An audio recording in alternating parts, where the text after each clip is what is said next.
initiated. So you should all see that the recording is starting. Got it. Just wait a second.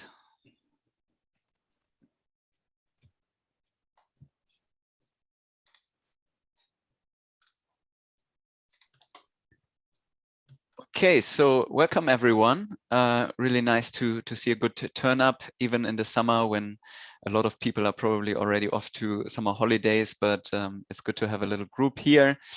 For this talk today, my name is Sebastian Potthoff, and I'm one of the directors of Open Digital Health, and usually hosting these online events where we are hosting speakers who are doing research in the realm of Open Digital Health. And today it's my pleasure to welcome to you Dr. Johannes Truhl, who is an assistant professor in the Department of Mental Health at Johns Hopkins Bloomberg School of Public Health.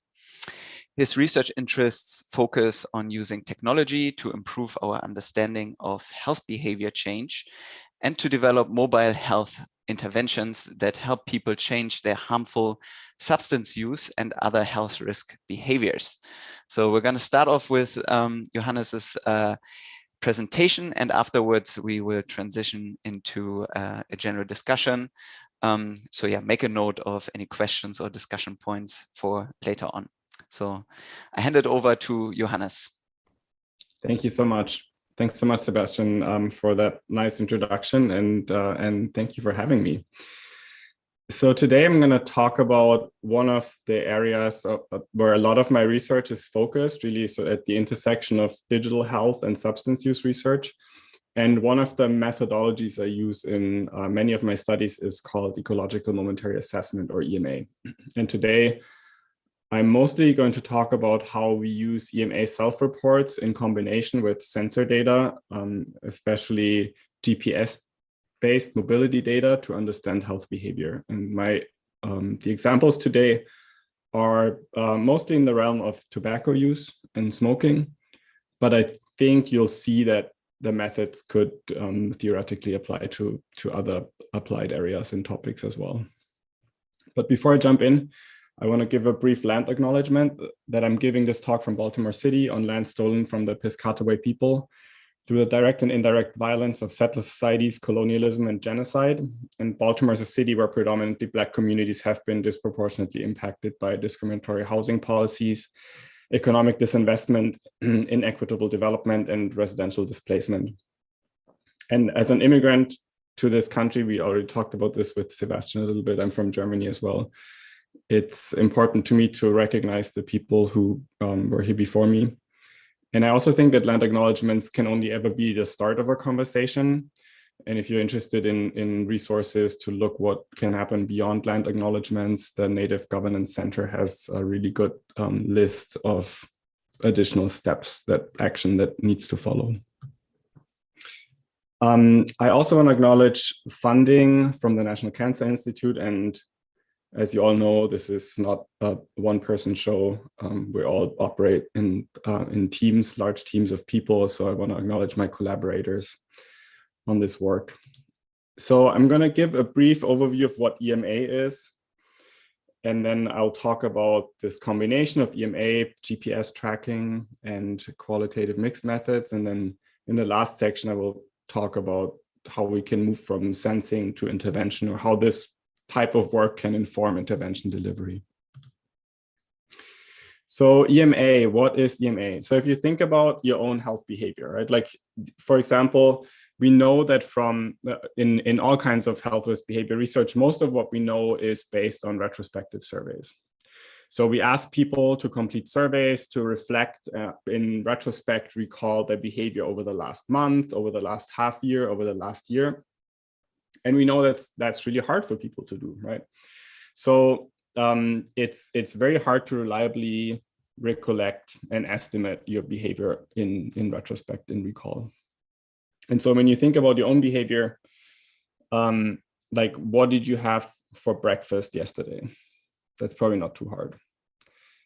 But what did you have for breakfast last week, Wednesday morning? And how many times did you have that item over the last 30 days?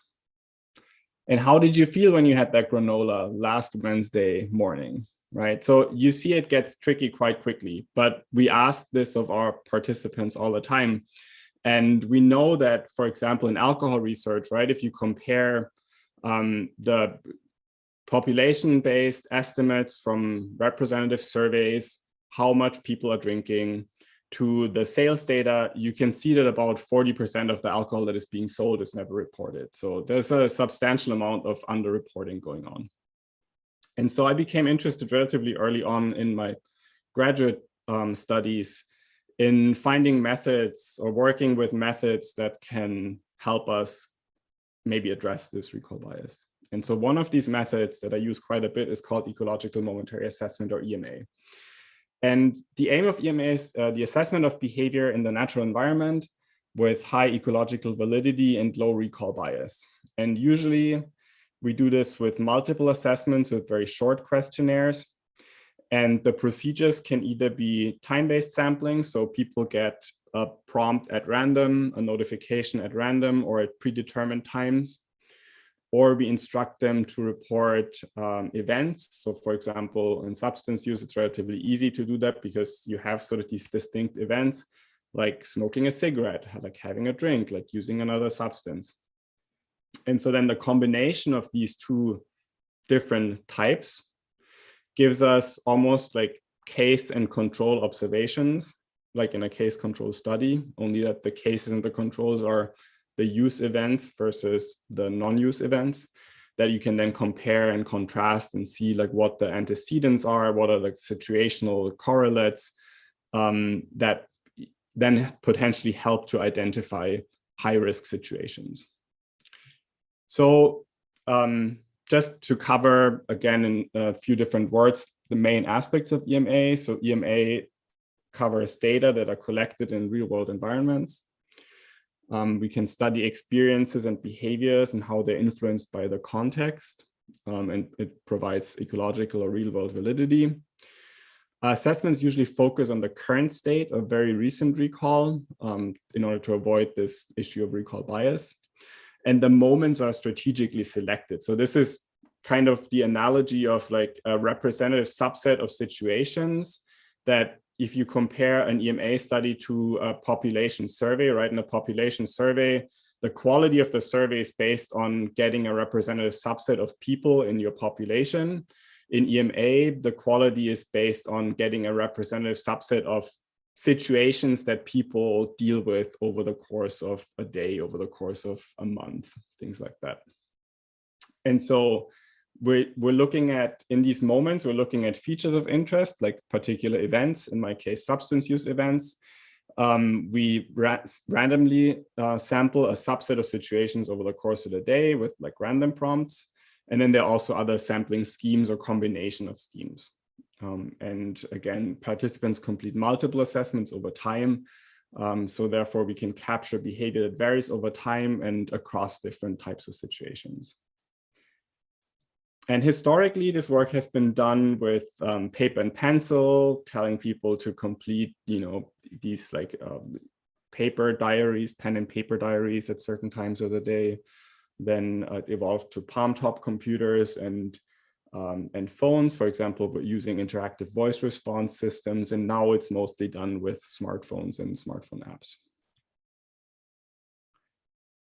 And so those smartphones and smartphone apps then also allow you potentially to collect other types of data, like phone exhaust data, or as in my case, on what I'm going to focus on today, GPS data. So moving to this next section, like adding on top of the EMA, which is self-reports, right, an objective data point. So the example I'm going to provide today is all based on a study that we conducted in the San Francisco Bay Area when I was still at UCSF, and studying tobacco and other substance use among young adults. And so we used the Pillar Health System by a US-based company that is essentially, you can envision it if you're familiar with Qualtrics or RedCap or any like, of the big survey platforms. What this system provides you as a researcher is a backend that is kind of like a Qualtrics, where you have like a content management system, you have a participant management system, and then what you have on top of like a platform like Qualtrics is also a system that allows you to program prompting schedule, how people will receive, like you can schedule more complex delivery schedules essentially. And then what participants do, so you set up participants in the system on the back end as a researcher, and then what participants do is they download the app from the App Store, they put in the login information that you provide them, and then the app synchronizes with your study and becomes immediately an app that just runs your unique study. And there are multiple different vendors out there that all use like a similar approach. So in this study and in most of my studies, I recruit participants through social media. So this is an example of one of the study ads we used on Facebook. And yeah, if people click on that link, they get immediately sent to a Qualtrics, like a one-pager of study information. Then they go through a screening questionnaire. If they meet the inclusion criteria, they immediately go to informed consent. Informed consent is all done online. We don't have any contact with participants.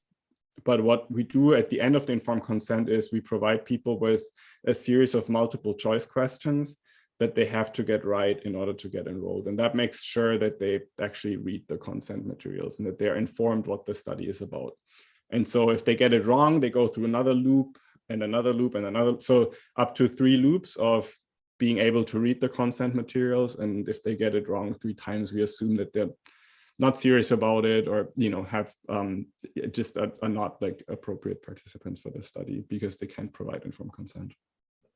And then after that, we ask people to submit a picture of their ID. And we do that to make sure that, we're not, I mean, online, like I'm sure people in all of you who are working in this like digital and mobile health space, there's a lot of potential for fraud and scams and things like that. So I do that due to like an overabundance of caution of making sure we enroll participants who are real people and are serious about doing this work. So participants download the app, and then every day for 30 days, we send them 3 random surveys per day at random times. Usually we set up buckets, so to have a representation of all kind of time windows over the day. So people would get a random prompt, between 8 a.m. and noon, and between noon and 4 p.m. And then between kind of like that. You get the idea to get coverage over the entire day, because if you just randomness could also mean, people randomly get like 3 surveys between 9 and 10, which is not really what we want. Then we ask them to report every cigarette, and based on the baseline data, we set a likelihood of sampling each of these cigarette reports they submit. So if someone, and we do that because we want again a representative subset of smoking situations, but we also don't want to overburden participants, because if you set a sort of a fixed likelihood for all participants, it means that people who smoke a lot and report a lot of cigarettes get sampled all the time, which then contributes to participant burden. So we want to keep participant burden. It is always a trade-off in this kind of work, right? Like you want to get as much data as possible, obviously, like we all do. But then, of course, if you burn out your participants, or if they start not responding to prompts systematically because they get overburdened, then your data quality suffers, right? And so at baseline, we ask people how many cigarettes they smoke. So say they smoke 10 cigarettes per day. Every cigarette would get sampled with a roughly 30% likelihood. So then they every 3rd cigarette is one that would get sampled into one of these surveys. And all surveys are really, really short, right? All of these surveys take about 1 minute to 2 minutes to complete. And then we cap them at up to 3 surveys. So 3 random prompts, up to 3 cigarette surveys, and then 1 retrospective survey that comes in the morning, is open for the entire day, and that covers the entire previous day. So we get, because like with that, we get sort of data to triangulate. We can see like how many cigarettes they smoked the retrospective report and can compare to how many they reported in real time, for example, which gives us an idea of, is there any underreporting going on, which, there's a high likelihood of that with this type of work. And then we also continuously track the GPS signal on their phone. And in practice, that means roughly every 2 minutes. When I started doing this work, I'm a psychologist by training, right? So for me, this was like, oh, wow, we can move from self-reports to objective data, and it's going to be so great, and we'll have amazing data quality. And then when you look at it, kind of naively, you might say, and then when you look at the data coming in, it's like highly dependent on the phone and the platform, and and you have gaps in the data for like some participants every once in a while. And like, I didn't know how and where that was coming from, but it's just, I guess, like an example of, like the grass is always greener. I thought, once I move to census, everything is going to be great and we'll get perfect data quality. And that did not turn out to be the case, but still good data.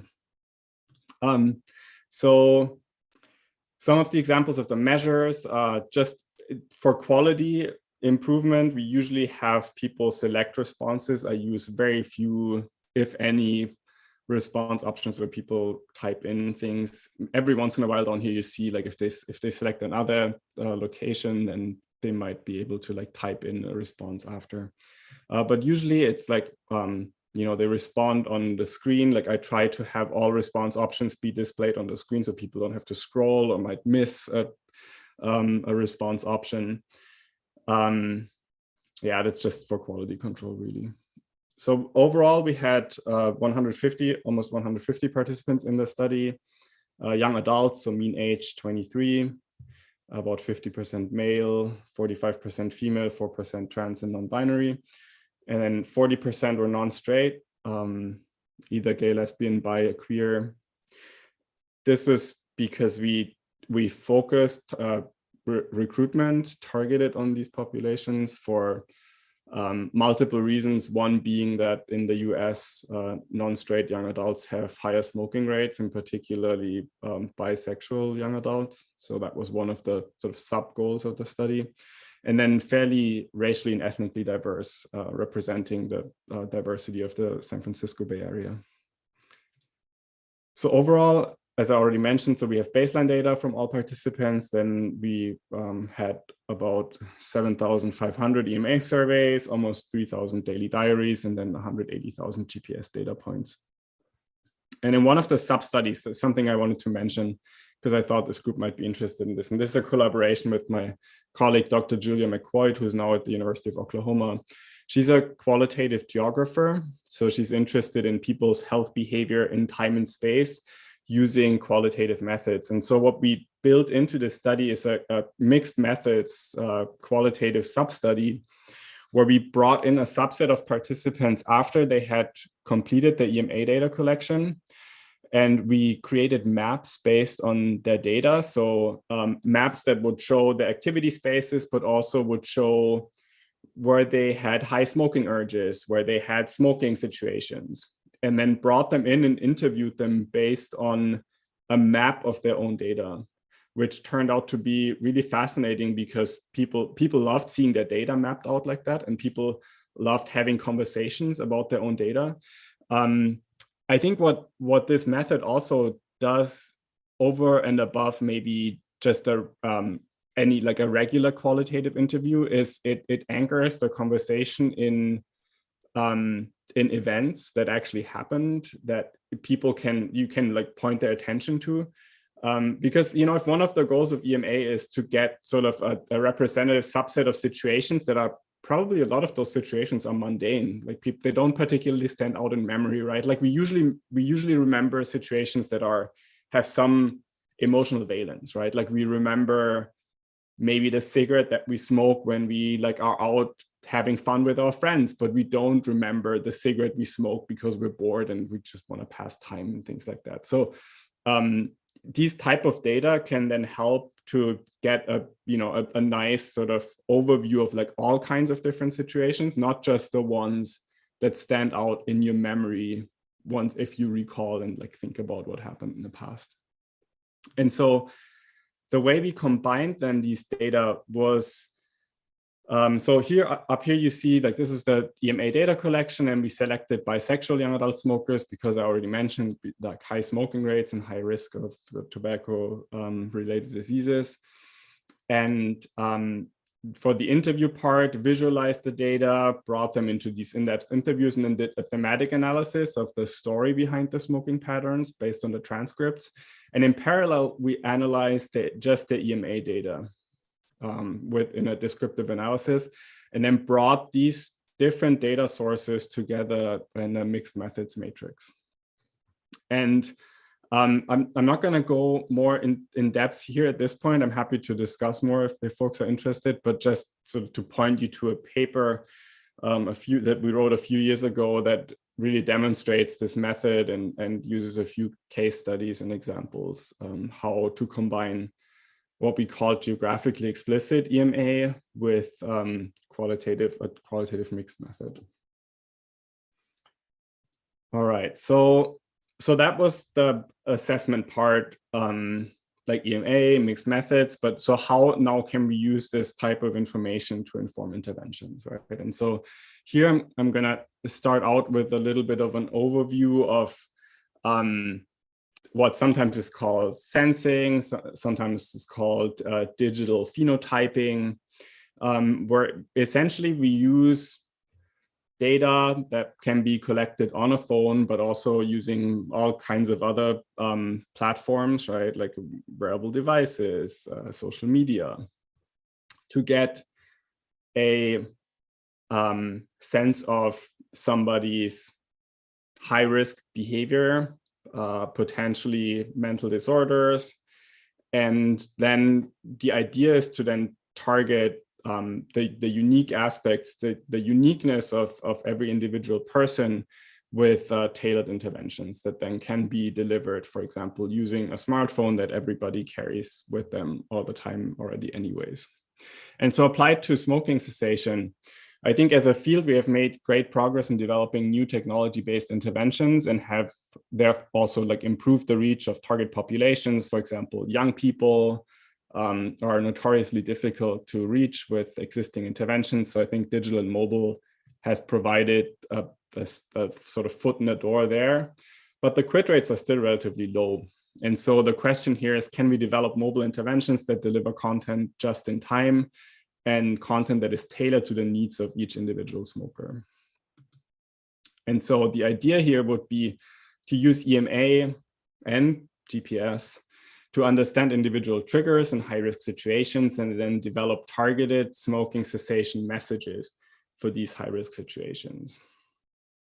And so when I was still in the Bay Area, I'd like use my own data, like I'm sure you all do this, but like using, sort of treating yourself as a participant in your own studies, especially in the sort of pilot phase.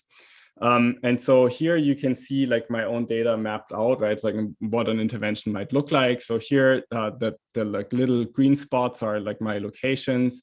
The triangles, the purple triangles are all tobacco retail outlets. You can see like there's quite a bit of saturation going on. This is San Francisco.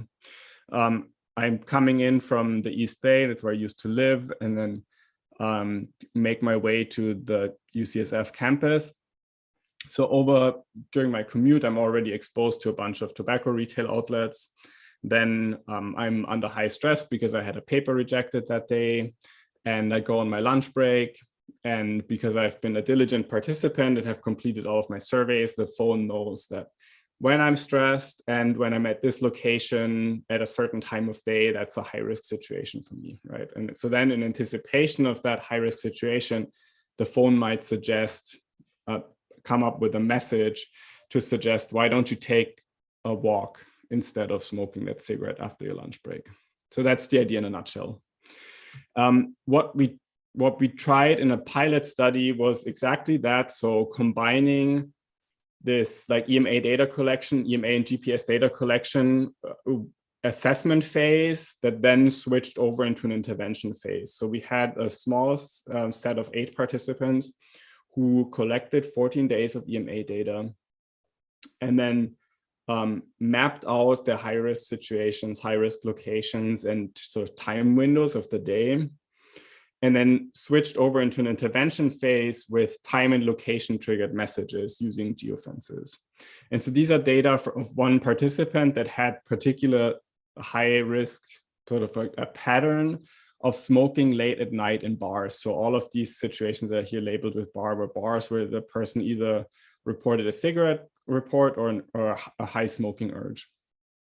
And so then in this study, this was all like done by hand. Like I essentially looked at the data, like eyeballed the data and figured out, okay, like this is probably makes sense to set a geofence here or there. Like nothing was automated because it's a relatively small pilot study. So like, you know, everything is done pretty much at face validity, which is probably fine for a pilot, but not, you know, not what I would want for scalable study. What we found out is we also did follow-up interviews with participants. So participants were satisfied with the accuracy of these location-based triggers. They believed that the intervention messages curbed their desire to smoke and increased their awareness of their smoking habits. And they agreed that smartphones can effectively deliver smoking cessation interventions. And so what I'm working on right now is how like testing intervention message efficacy to reduce smoking urges and behaviors. And so this is an ongoing R01 I have from the National Cancer Institute, where we're looking at the question of can targeted messages delivered in real time help people cope, and focused on young adults and focused on smoking urges. And so this is using a micro-randomized trial where we essentially do exactly what I just described, right? With an assessment phase that then moves into an intervention phase, where in the assessment phase, we get a good understanding of what people's high-risk situations are and how they're clustered in time and space.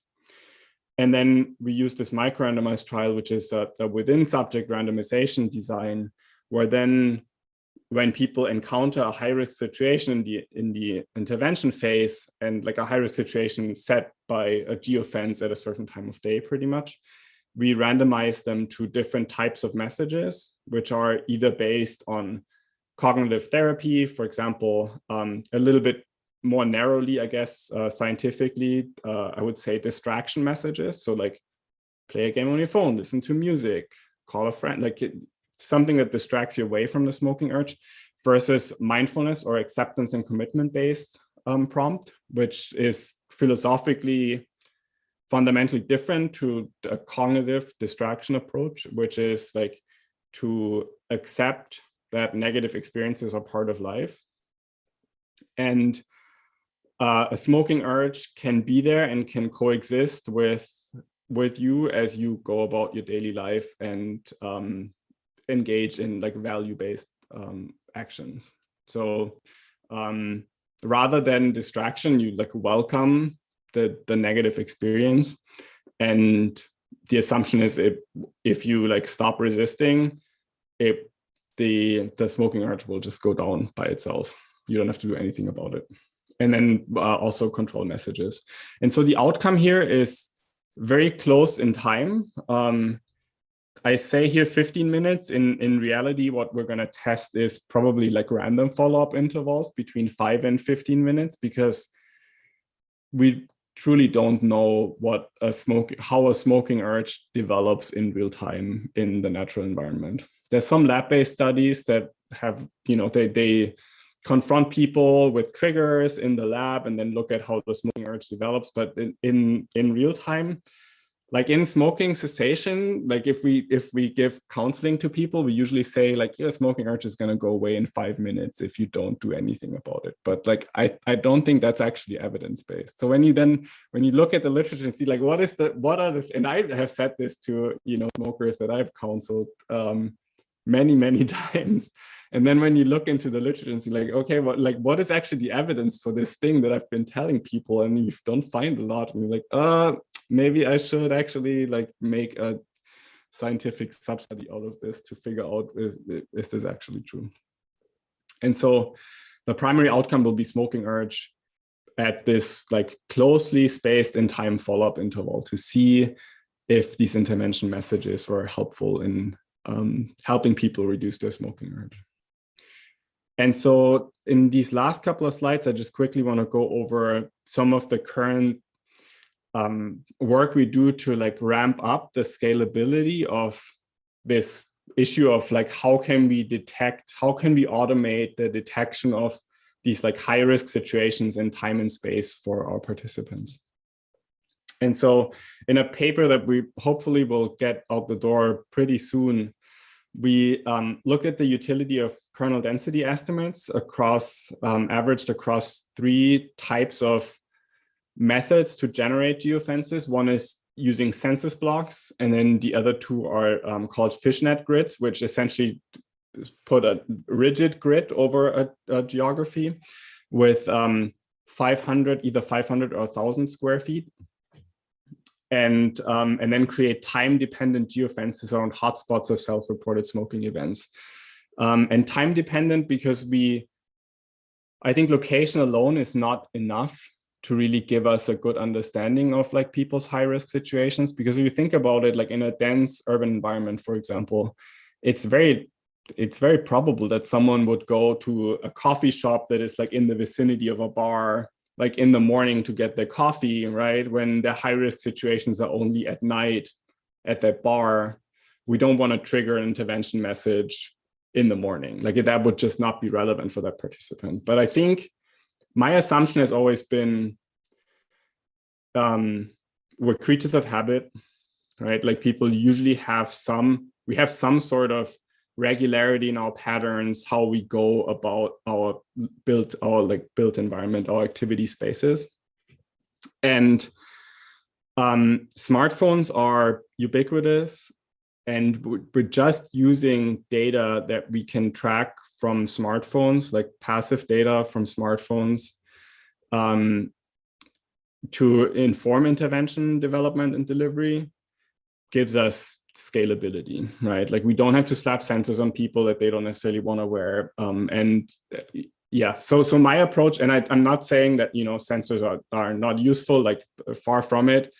There's a lot of exciting development going on in the sensor space as well. For me, the avenue has always been like using the things that people are already carrying around that we can tap into relatively easily. And I think from all of the data we get from phones, in order to anticipate when people are hitting a high risk situation, I think location and time are 2 pretty critical pieces of information.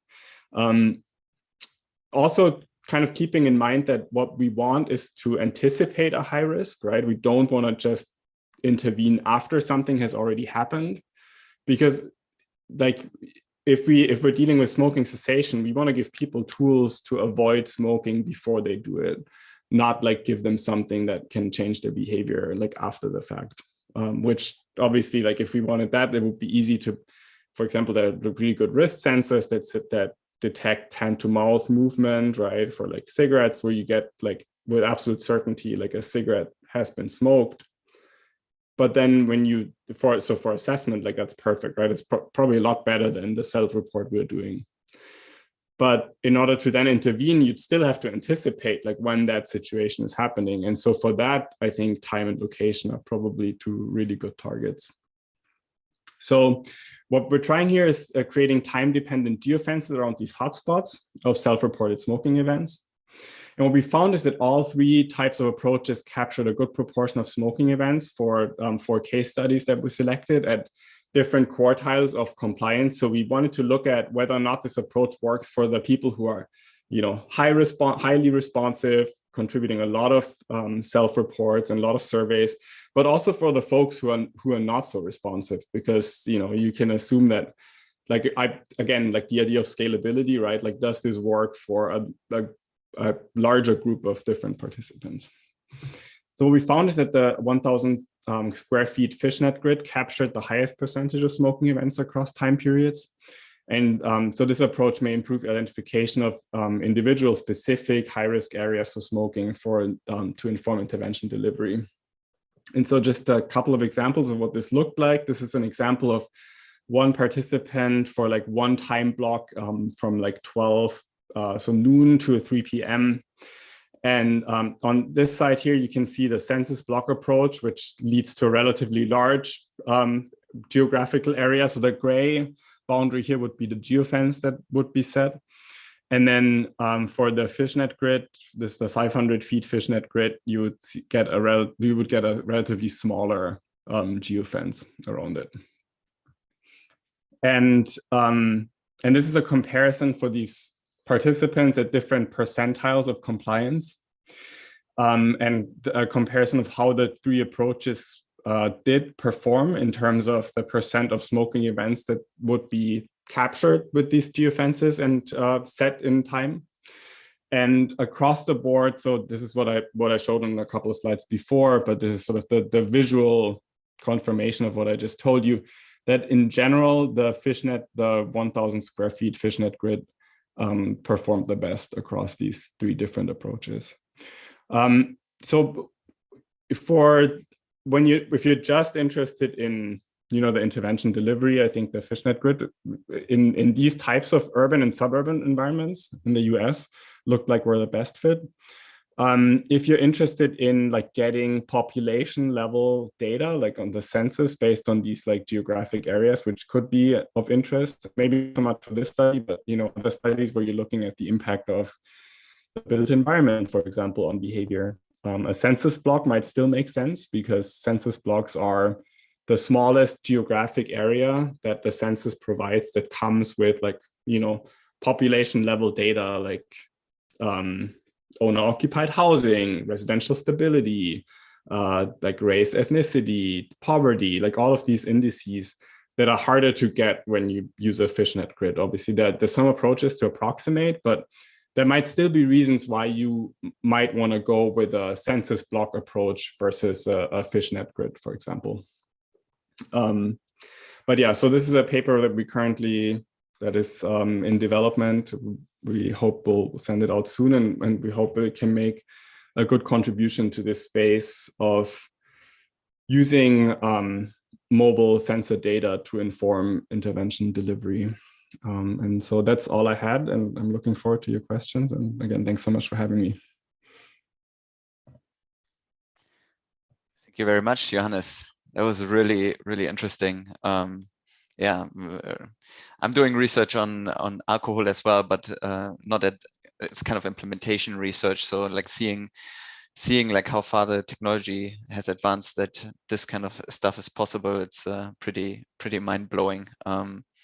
Yeah, so it's really, really interesting stuff. Yeah, at this point, I'd invite anybody who has any questions or any, discussion points. You can put them into the chat or just unmute yourself. It's no problem.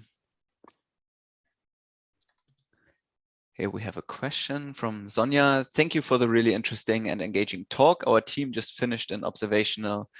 Oh, now it changed my window. Sorry. Oh, sorry. Our team finished an observational digital phenotyping study with EMA and continuous GPS, and we are only starting to look at the data. So it was really helpful to hear you talk about your study. I was wondering if you could talk a little bit about the methodological issues you might have encountered with collecting continuous GPS data. Good question. Yeah, that's a really good point. I kind of alluded to it a little bit, but I'm happy to talk more. And this is also, I would say, like highly dependent on the data collection platform you use, right? Like I don't work with the same platform anymore that I used to work to collect these pilot data. So it's gonna just look different for everyone, I think. But in general, some of the themes that I've seen come up in the past is that we had sometimes, so first of all, we tried to have a 2-minute interval for each GPS data point across the board, which did not check out like that. So for some participants, it's more like 4 minutes. For others, it was closer to those 2 minutes. There were gaps in the GPS data collection every once in a while, which I have no idea where that was coming from.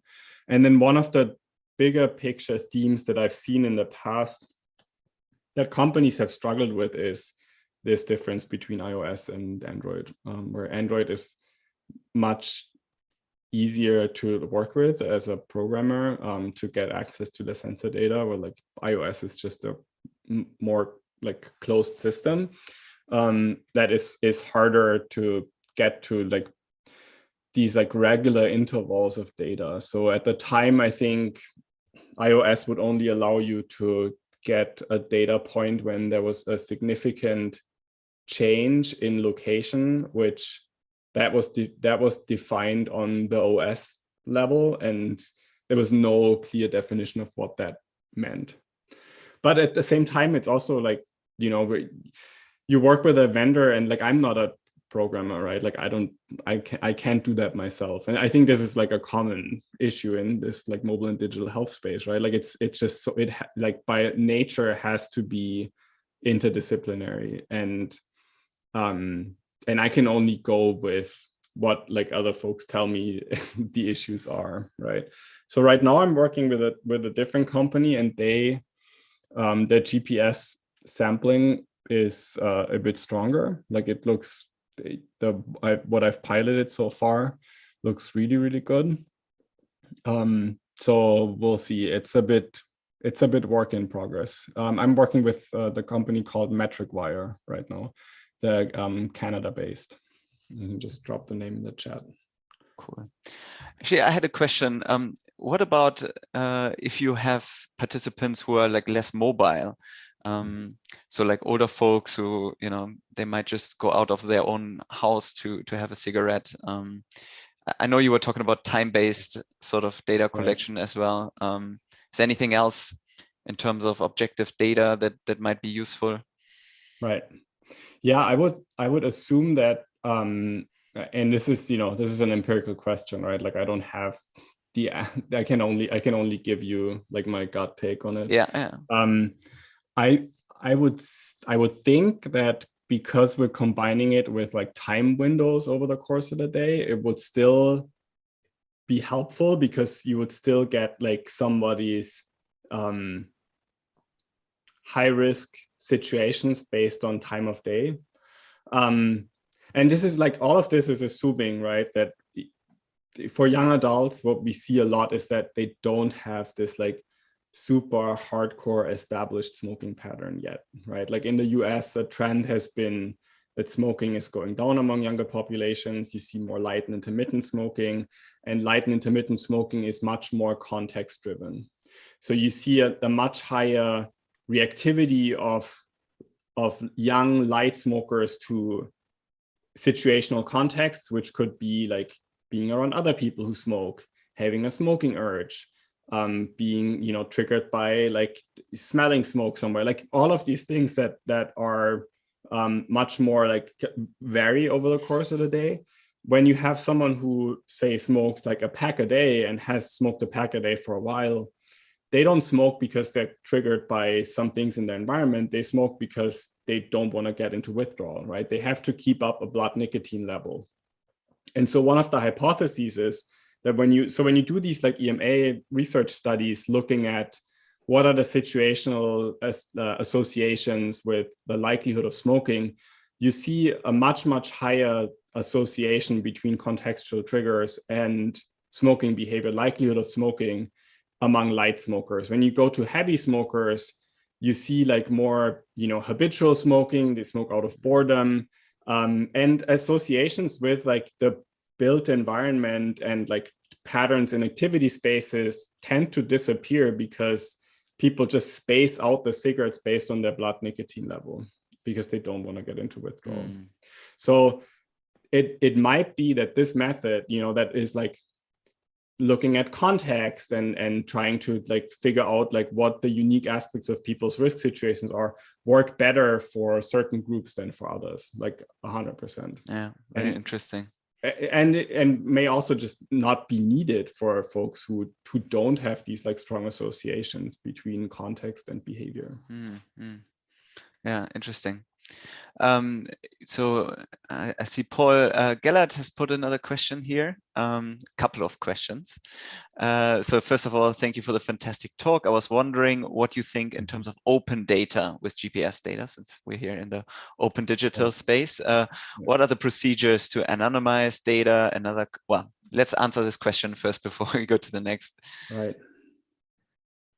Yeah, this is super tricky, right? And this is like in all of my like back and forth with like IRBs and university IT security and privacy offices, like the GPS data are frequently a point of contention, because if you get enough GPS data on someone, like you can, especially with triangulation with other data sets, like you can get pretty close to like who these people might be, right? And especially if we get like the GPS data in combination with self-report, where people report like what that place is, like you get a bunch of hits on somebody's home, like you can, it's like not that hard to estimate like who that person is, especially if you know that, you know, this is a study that recruited young adults. So then out of a sudden, like you may be able to like actually pinpoint who that person is.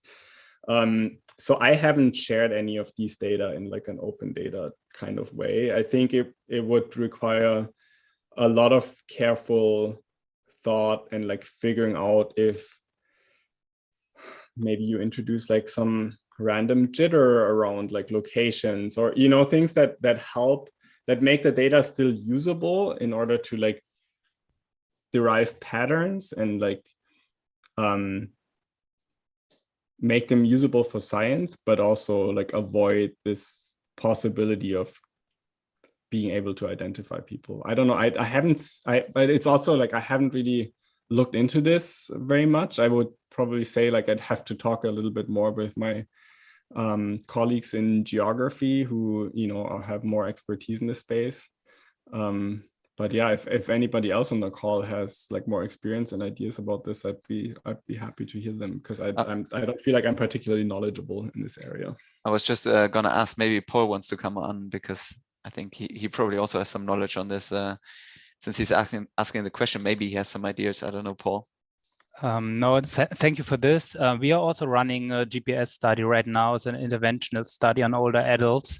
And our aim is to increase the mobility, the life space mobility of the people. So they should go out of the house more often. And also it's quite easy to detect them in the data. So I also was wondering how you deal with with this. And then also I think there are some approaches, as you mentioned, so that you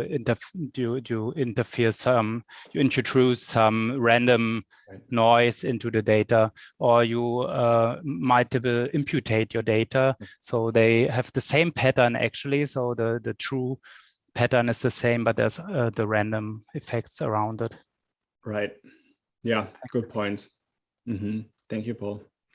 The other part of your question is the feasibility with other populations. So I will say I haven't used the GPS part with older folks, but in theory that shouldn't really matter, because that's just like you run it passively and like it doesn't really impact participants, the experience of a participant. I mean, maybe the battery drain, but like not in terms of like how they have to respond with like self-reports on the app.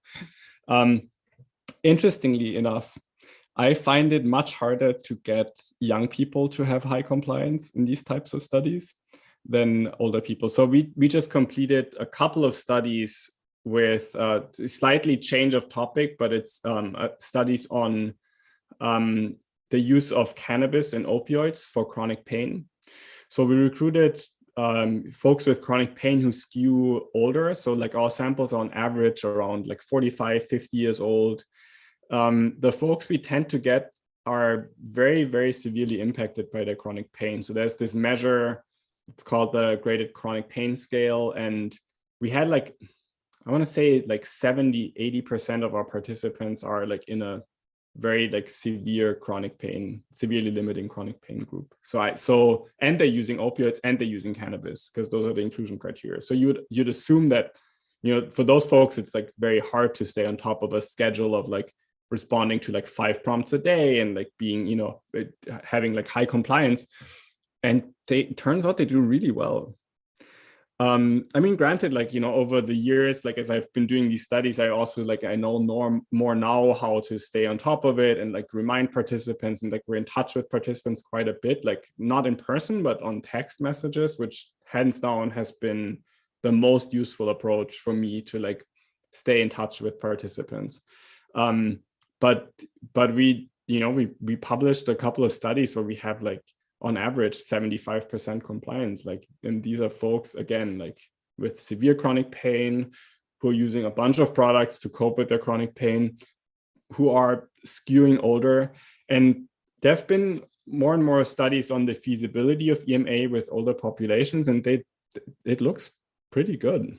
I was surprised. So at this point, I mean, of course, like you want to, have an app that has that can deal with like visual impairment, has maybe the font size is like larger, or gives people an opportunity to like increase the font size if they need to.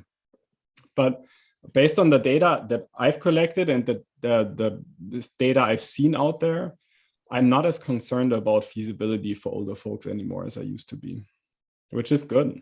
So are you saying one of the keys to that was also that you actually stay in touch with them through the text messaging? Yeah.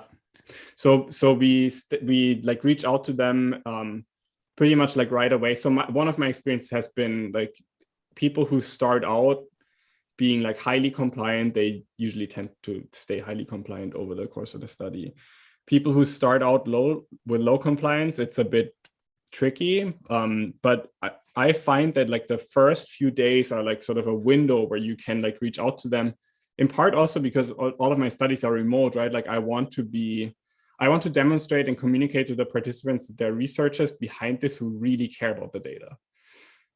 Because it's not immediately obvious to a participant that like, why does it matter if I complete like 1 or 5 of these per day, right? Like I'm doing my job. I'm like already. So what we do is we incentivize high compliance. So we give people incentives based on every day they complete a survey, but then also if they hit a certain target, in our case, that's 75% compliance at the end of the study, we give them a substantial added incentive. So almost like half of the entire incentive amount is just a bonus if they hit high compliance. And we reinforce that throughout. So we give people feedback on, you're at X% right now, keep doing what you're doing. You're doing great. Or like, you're almost there. Just like try to keep up, like, increase your compliance just a little bit and you'll get the bonus. So things like that.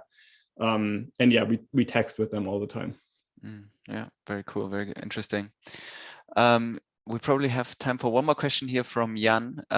Thank you for the inspiring presentation. I agree that time and location data are a good proxy to identify the high-risk situation. Are you also considering data on past smoking behavior next to data on time and location? E.g., whether the person did or did not smoke in the past X hours before entering the high-risk situation or location? Yeah, good point. So we haven't done that so far. I've seen some other studies that have come up with almost like these prediction algorithms that are based on like how much stress the person is reporting, like what, the past smoking behavior, like whatever, like motivation to stay quit or things like that, that then come up with like a risk prediction of like are they gonna smoke or not, like in the next like 4 hours or something like that. So that's certainly an area where there's some research happening and that I see some value in. In this particular study right now, we're not doing it, but I think it would be like an obvious target to factor that in as well and like improve. It's an empirical question, right? Like, does it improve the prediction? So for sure, that's a great idea. Yeah, very good point. Okay, I think we should probably round it off here. So thank you again, Johannes. Really interesting, really good answers to all of the questions, some very technical, but I hope everybody enjoyed this talk. We will have the presentation on the website as well shortly, and so you can go into the recordings. If you wanted to share it with any of your colleagues and friends, go ahead. It would be great for as many people as possible to see this. Also, I will put into the chat an evaluation form. So we value your feedback for these events and how we can improve them in the future. So yeah, if you could just it literally takes 2 minutes. If you could just give us your feedback, that would be really appreciated. And other than that, have a good day, have a good evening, and yeah, hopefully we will continue this conversation soon. Thanks so much. Thanks everyone for all of your questions and your engaged participation. And thanks for having me. Yeah, no problem. It's been a pleasure. All right. Have a good day, Johannes. Thanks, you too. Have a good evening. Yeah. Bye-bye.